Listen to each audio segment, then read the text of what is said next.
Break ನಂತರ ಸುದ್ದಿಗೆ ಮತ್ತೆ ಸ್ವಾಗತ. ಈಶ್ವರ ಖಂಡ್ರೆಯವರ ಮಗ ಮುಸ್ಲಿಂ ವೋಟ್ಗಳಿಂದ ಗೆದ್ದಿದ್ದಾರೆ. ಹಮಾರಾ ಕಾಮ್ ಜಕ್ ಮಾರ್ ಕೆ ಕರ್ನಾ ಪಡ್ತಾ ಹೇ ಅಂತ ಹೇಳಿ ಜಮೀರ್ ಅಹಮದ್ ಖಾನ್ ಹೇಳಿಕೆಯನ್ನ ಕೊಟ್ಟಿದ್ದಾರೆ. ಅಂದ್ರೆ ಖಂಡ್ರೆಯವರು ನಮ್ಮ ಮುಸ್ಲಿಂ ಜನರ ಕೆಲಸಗಳನ್ನ ಮಾಡಲೇಬೇಕು, ನಾನು ಖಂಡ್ರೆ ಜೊತೆ ಮಾತನಾಡ್ತೀನಿ ಅಂತ ಹೇಳಿ ಸಚಿವ ಜಮೀರ್ ಅಹಮದ್ ಖಾನ್ ಹೇಳಿಕೆಯನ್ನ ಕೊಟ್ಟಿದ್ದಾರೆ. ಬೇಗದಲ್ಲಿ ನಡೆದಂತಹ ವಕ್ಫ್ ಅದಾಲತ್ನಲ್ಲಿ ಸಚಿವ ಜಮೀರ್ ಕೊಟ್ಟಿರುವಂತಹ ಹೇಳಿಕೆ ಇದು. ಖಬರ್ಸ್ತಾನ್ಗೆ ಅರಣ್ಯ ಇಲಾಖೆ ಜಾಗ ನೀಡಿದ ವಿಚಾರದಲ್ಲಿ ಈ ಹೇಳಿಕೆಯನ್ನ ನೀಡಿದ್ದಾರೆ. ಸದ್ಯ ಜಮೀರ್ ಅಹಮದ್ ಖಾನ್ ಅವರ ಹೇಳಿಕೆ ಸಾಕಷ್ಟು ಚರ್ಚೆಗೆ ಗ್ರಾಸವಾಗ್ತಾ ಇದೆ.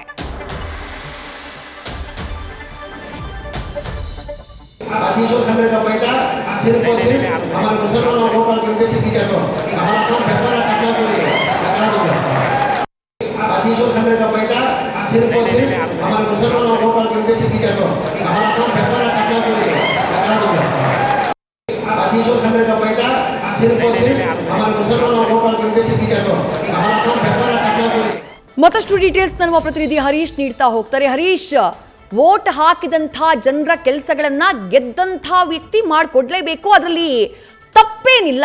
ಬಟ್ ಸಚಿವ ಜಮೀರ್ ಅಹಮದ್ ಖಾನ್ ಅವರು ಹೇಳಿರುವಂತಹ ರೀತಿ, ಹೇಳಿರುವಂತಹ ಜಾಗ, ಆ ಸಂದರ್ಭ ಯಾಕೋ ಒಂದ್ ಸ್ವಲ್ಪ ವಿಪರ್ಯಾಸ ಅಂತ ಅನ್ಸುತ್ತೆ ಹರೀಶ್.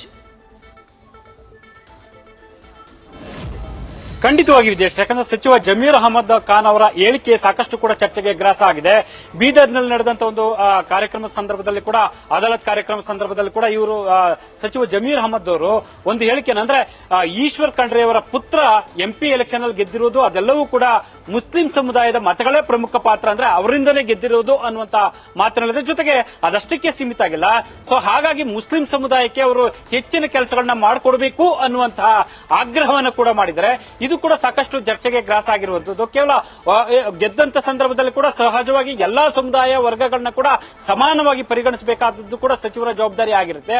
ಆದ್ರೆ ಸಚಿವರಾಗಿದ್ದುಕೊಂಡು ಈಗ ಜಮೀರ್ ಅಹಮದ್ ಅವರು ಈ ರೀತಿ ಹೇಳಿಕೆ ಕೊಟ್ಟಿರುವಂತದ್ದು ಕೂಡ ಸಾರ್ವಜನಿಕವಾಗಿ ಸಾಕಷ್ಟು ಕೂಡ ಚರ್ಚೆಗೆ ಗ್ರಾಸ ಆಗಿರುವಂತದ್ದು. ಅದರಲ್ಲೂ ಕೂಡ ಸಚಿವ ಈಶ್ವರ್ ಖಂಡ್ರೆ ಅವ್ರನ್ನ ನಾನೇ ಹೋಗಿ ಭೇಟಿ ಮಾಡ್ತೇನೆ, ಸೊ ಮುಸ್ಲಿಂ ಸಮುದಾಯಕ್ಕೆ ಸಂಬಂಧಪಟ್ಟಂಗೆ ಏನ್ ಕೆಲಸಗಳು ಆಗ್ಬೇಕೋ ಅವ್ರ ಹತ್ರ ನಾನೇ ಕೂಡ ಒತ್ತಾಯವನ್ನು ಮಾಡ್ತೇನೆ, ನಾನೇ ಕೂಡ ಕೆಲಸ ಮಾಡಿಸ್ತೇನೆ ಅನ್ನುವಂತ ಮಾತನ್ನ ಆಡಿರುವಂತದ್ದು ಸಾಕಷ್ಟು ಕೂಡ ಸಾರ್ವಜನಿಕವಾಗಿ ಚರ್ಚೆಗೆ ಗ್ರಾಸ ಆಗಿರುವಂತದ್ದು. ವಿದ್ಯಾಶ್ರೀ, ಥ್ಯಾಂಕ್ ಯು ಹರೀಶ್ ತಮ್ಮೆಲ್ಲ ಡೀಟೇಲ್ಸ್ಗೆ. ನ್ಯೂಸ್ ಫಸ್ಟ್ ನಿರ್ಭೀತಿಯಿಂದ ನಿಮ್ಮ ಪರವಾಗಿ.